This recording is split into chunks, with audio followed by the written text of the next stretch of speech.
Okay, what if the dead never actually left us? Just imagine for a second a world where unseen, monstrous creatures feed on human grief, right out there on your very street. And, meanwhile, there are these invisible warriors fighting absolutely brutal, terrifying battles right next to you, literally just to keep you safe. Now, what if I told you that the absolute linchpin in this massive hidden cosmic war was an aggressively scowling 15-year-old teenager named Ichigo Kurosaki? See, the beautiful thing about Ichigo is that he never once asked for some grand cosmic destiny. He had zero interest in being the chosen one or a savior. He simply wanted to protect the people he could physically reach, and honestly, that's something any of us can understand, right? So let's jump right into our explainer of Tite Kubo's legendary 15-year epic, Bleach. This is a story famous for its incredibly iconic runway fashion aesthetics, its shockingly cool power escalations, and underneath all of those flashy sword fights, the deep, really heavy emotional cost to protecting others. We're gonna peel back the layers of this sprawling universe together today, moving all the way from the mundane human world out into some pretty wild cosmic truths. We'll start with a boy who sees ghosts, take a look at a completely reckless invasion of the Soul Society, explore Aizen and the desert realm of Mundo, break down the devastating thousand-year blood war, and ultimately examine the true cost of all that power. Starting right off with a boy who sees ghosts. This, right here, is our human hook. We're in Korakora Town, where a deeply traumatized teenager named Ichigo meets a Soul Reaper, ends up absorbing all of her powers just to save his family, and in doing so forever binds his fate to hers. And this whole situation brilliantly sets up the baseline cosmology of the world they're fighting in. On one side of the ledger, you have pluses. These are peaceful, ordinary spirits who just need a little guidance to get to the afterlife. But on the flip side, we have the hollows. These are corrupted human souls, entirely consumed by grief and negative emotion. They wear these haunting white masks, they have literal gaping holes in their chests where their hearts used to be, and they constantly threaten the balance of the universe by feeding on other souls. Which brings us to the first massive escalation, invading the Soul Society. When Rukia is dragged back to the afterlife to face execution, Ichigo doesn't hesitate. He launches a completely reckless head-on invasion into what is essentially an absolute military fortress just to get her back. To even survive this fortress, Ichigo has to master the defining magic system of the entire series, the Zanpakuto. Now, this isn't just your standard fantasy weapon. A Zanpakuto is a living sword that physically reflects a Soul Reaper's very soul, and it scales up in stages. You've got Shikai, the base release, but the absolute ultimate pinnacle is the Bankai. Achieving Bankai requires a warrior to confront their own deepest truths and inner spirit, and when it's finally released, it manifests as a complete, terrifying aesthetic world that is completely unique to that specific warrior. But standing in his way are the Gote 13 captains, and they are incredibly diverse and unbelievably dangerous. Take Byakuya Kachiki of Squad 6, whose Bankai shatters his blade into 1,000,000 razor-sharp cherry blossom petals, or Kampachi Zaraki over in Squad 11, basically a man of pure, unadulterated violence who managed to become a captain without even knowing his own sword's name. Tite Kubo's architectural character designs make every single one of these silhouetted warriors feel incredibly deep and just instantly iconic.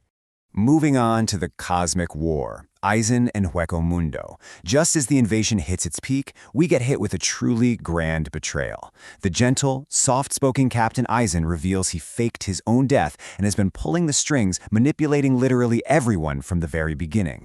Aizen makes his escape in what is arguably one of the most theatrical, stylish departures imaginable. He literally slow walks up into the sky toward the desert realm of Mundo, delivering this absolutely chilling quote about transcending the heavens. It perfectly contrasts Aizen's massive, godlike ambitions with Ichigo's deeply grounded, localized motivation to just protect the friends standing right there behind him. Out in Mundo, Aizen builds up his terrifying army of evolved Talos known as the Espada.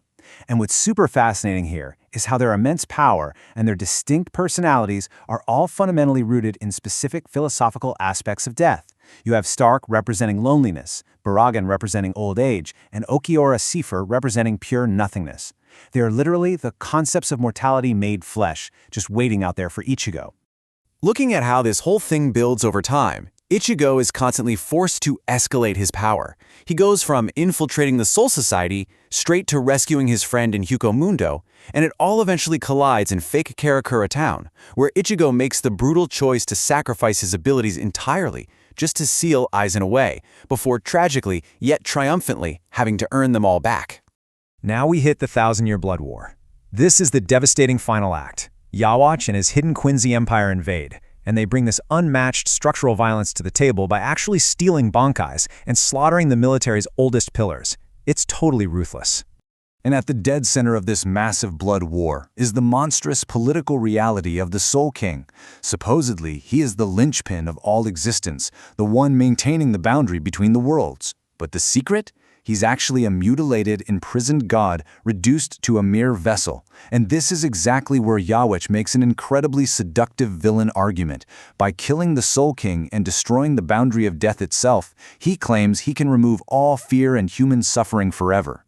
So how do you fight a literal god-level threat? Well, Ichigo has to finally understand himself. He is the literal convergence of every spiritual being in this universe. Exactly 1/4 Soul Reaper, Quincy, Hollow, and Fullbring. Because he is unified with every single type of being, his power has absolutely no ceiling. It's this beautiful message: you aren't just one thing, you are everything you've survived. Which leads us straight into the true cost of power. Throughout all of these insane clashes, the series harbors a really deep, tragic theme, and it's this: strength is never free. Every single major upgrade demands a brutal personal sacrifice. There's honestly no better example of this than the heartbreaking story of Jin Ichimaru. Just consider the steps this guy took. He spent decades pretending to be a loyal villain to Aizen, literally smiling through atrocity after atrocity, all just to strike with poison in one singular moment of vulnerability. And ultimately, he dies, failing to save the soul of his childhood friend anyway.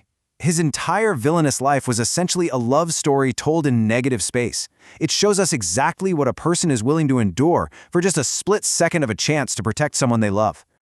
686. That is the sheer, staggering number of chapters this epic spans. And through all the wild cosmic revelations, the stolen Bankais, and the crazy divine entities, the narrative was always anchored by one thing: Ichigo's simple, unchanging desire to never lose anyone standing behind him. That core humanity is exactly what made this one of the most stylish and emotionally resonant stories ever told. Ichigo carried every single cost, and in the end, he protected his town. But it leaves us with this final, truly provocative question: what pieces of yourself are you willing to sacrifice to protect the people standing behind you? I really want you to reflect on that true weight of protection, and I highly encourage you to explore the thematic depths of this incredible source material for yourself.